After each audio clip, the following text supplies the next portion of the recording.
دیکھیں کہ اسلام نے مذہبی جبر قتال کے ذریعے ختم کیا، تو آج جناب پوری دنیا کے اندر ہر شخص کو مذہبی آزادی ہے۔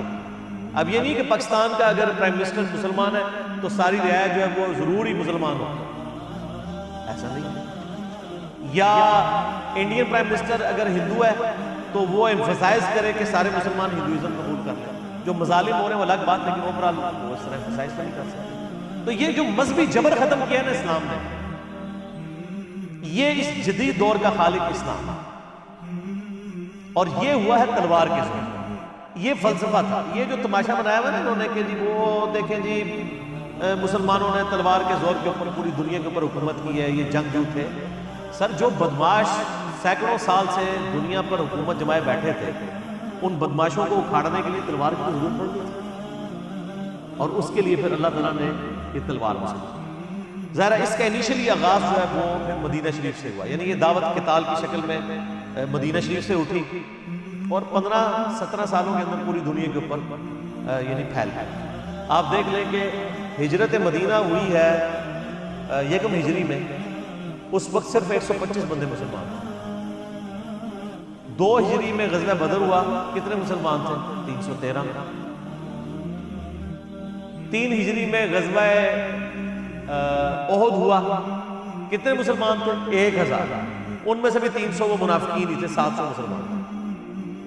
پھر 5 ہجری کے اندر غزوہ خندق ہوئی، 6 ہجری کے اندر صلح حدیبیہ ہوئی، 7 ہجری میں غزوہ خیبر ہوئی، 8 ہجری میں فتح مکہ ہو گئی، اور 8 ہجری میں غزوہ حنین ہوئی ہے مشرکین عرب کے خلاف آخری فیصلہ کن جنگ، اور 9 ہجری میں غزوہ تبوک ہوئی، جو یعنی رومن امپائر کو نظر آ گیا تھا کہ یہ تو نئی امپائر کھڑی ہو رہی ہے، تو کیسرے روم نے جو عرب کی سرزمین تھی تبوک، اس کے پاس بارڈر پہ آ کے 1.5 لاکھ کی فوج یعنی کھڑی کر دی، اور کہا کہ ہم تو یہ نئی جو سپر پاور بن رہی اس کو دبائیں۔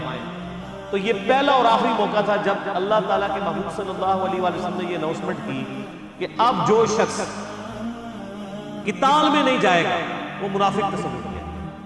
اس سے پہلے یہ شرط نہیں تھی۔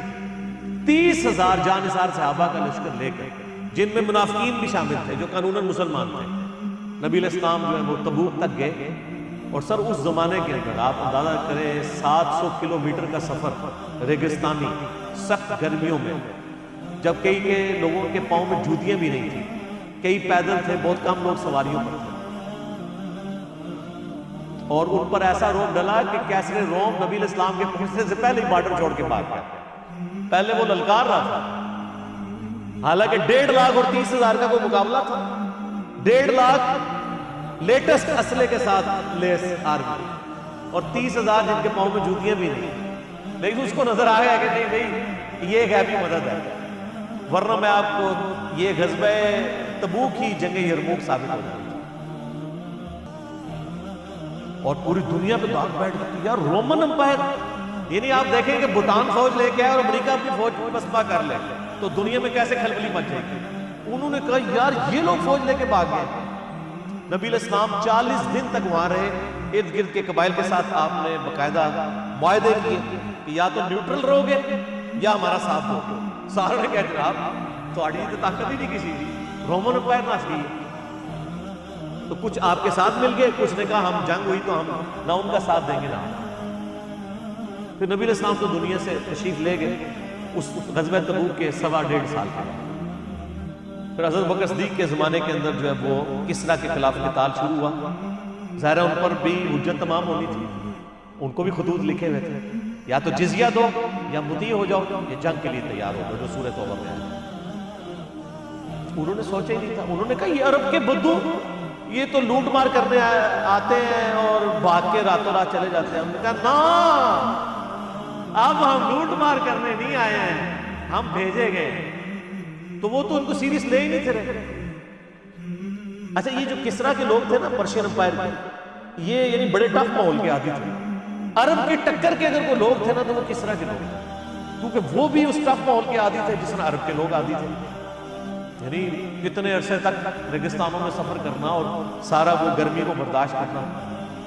اچھا وہ جب پہنچے ہیں تو آپ دیکھیں عراق فتح ہوا، حضرت خالد بن ولید رضی اللہ عنہ کو بھیجا، سیدنا ابوبکر کرتے کرتے جناب جو ہے نا وہ فتوحات بڑھتی گئی. لہٰذا آپ سر میں عمر سیریز دیکھیں, مولویوں کو چھوڑیں, عمر سیریز آپ نے اگر یہ ریولوشن دیکھنی,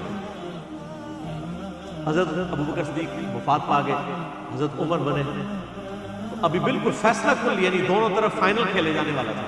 آپ دیکھیں کہ مسلمانوں کی تعداد تھوڑی ہے اور دونوں محاذوں پہ حضرت ابوبکر نے اپنے زمانے میں شام کے قتال کے لیے بھی, یعنی رومن امپائر کے خلاف بھی جنگ کے لیے فوجیں بھیج دی, اور عراق کو فتح ہو گیا, کسرا کے خلاف بھی بھیج دی.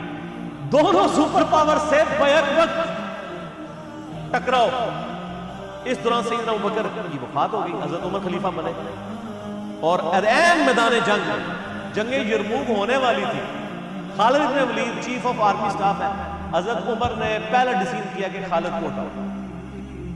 اور جناب کھلبلی مچی, انہوں نے کیا جناب ساری فتوحات خالد نے کی تھی, انہوں نے کہا میں تمہاری یہی بت پرستی توڑنی ہے, میں نے تمہاری یہی شخصیت پرستی توڑنی ہے. یہ خالد کی وجہ سے نہیں ہوئی یہ فتح, یہ خالد کے رب کی وجہ سے ہوئی. سر آپ سوچ سکتے ہیں کہ بالکل فائنل میچ کے اندر کیپٹن کو ہٹا دیا جائے.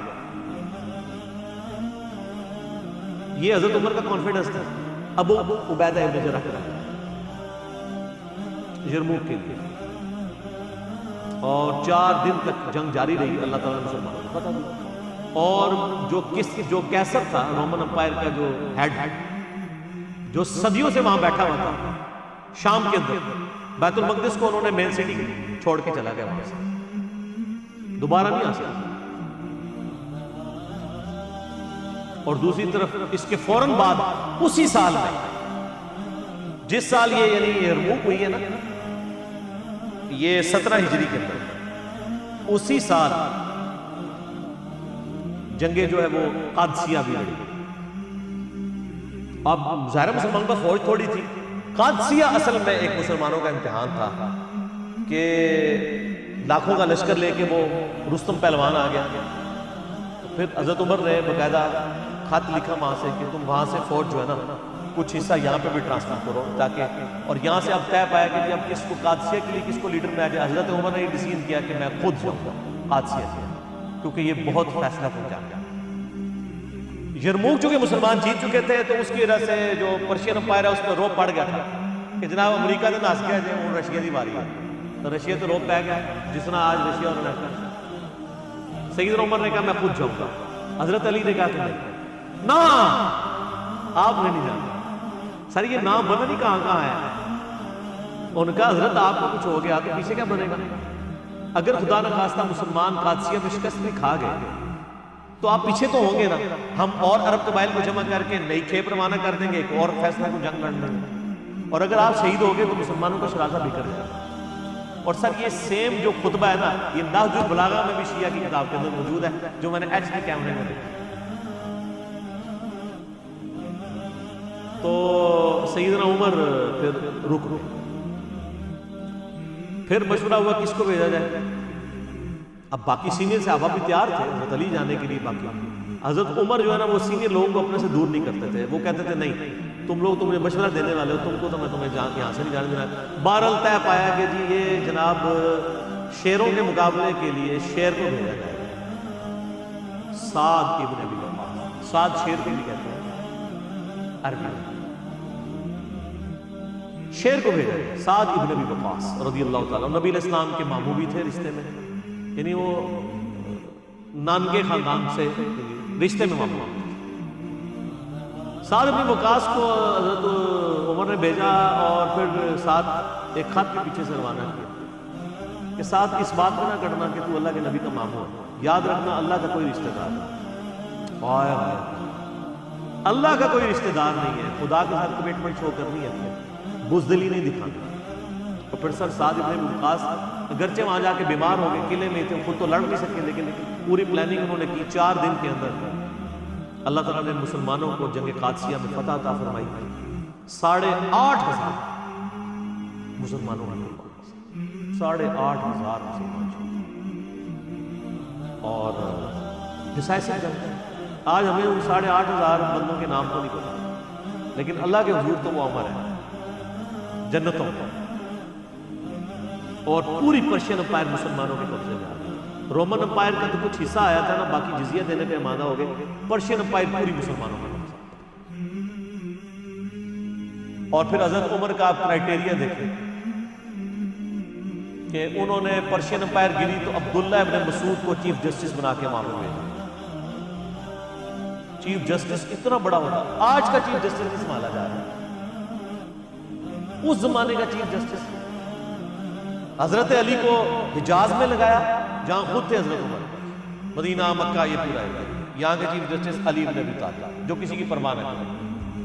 عبداللہ ابن مسعود ایک کاشتکار کا بچہ، غریب سے آیا، لیکن نبی علیہ السلام کا وہ لاڈلا، تو پرشین امپائر پہ وہاں پہ بھیجا کہ یہ چیف جسٹس آف کوفہ، اور پورا عراق ایران یہ پورا انڈیا یہ ایک ہی ہوتا تھا، عراق ایران کا ٹائم. اور ابو درداء اصحاب صفہ میں سے اس کو رومن امپائر میں چیف جسٹس لگایا. یہ وہ لوگ تھے جو دنیا ادھر سے ادھر ہو جائے نا، یہ کسی معاملے میں کسی کا لحاظ نہیں کرنے والے تھے، حضور کی تربیت یافتہ تھے. اسی لیے آپ دیکھیں حضرت عمر جب تک رہے نا مینجمنٹ کمزور نہیں ہوئی. حضرت عمر والی کوالٹیز اگر حضرت عمر کے بعد کسی شخص میں تھی تو وہ حضرت علی میں تھی. اسی لیے کافر بھی کہتے ہیں کہ حضرت عمر کے بعد اگر حضرت عثمان کی جگہ حضرت علی کو خلیفہ چن لیا جاتا تو حضرت ایک عمر ثانی مل جاتا مسلمانوں کو. بہرحال وہ خیر ایک علیحدہ سے ایک ٹاپک ہے. بہرحال یہ میں آپ کو بتا رہا ہوں کہ اس ساری چیزوں کی ابتدا ہوئی ہے قتال سے، قتال سے اس کا آغاز.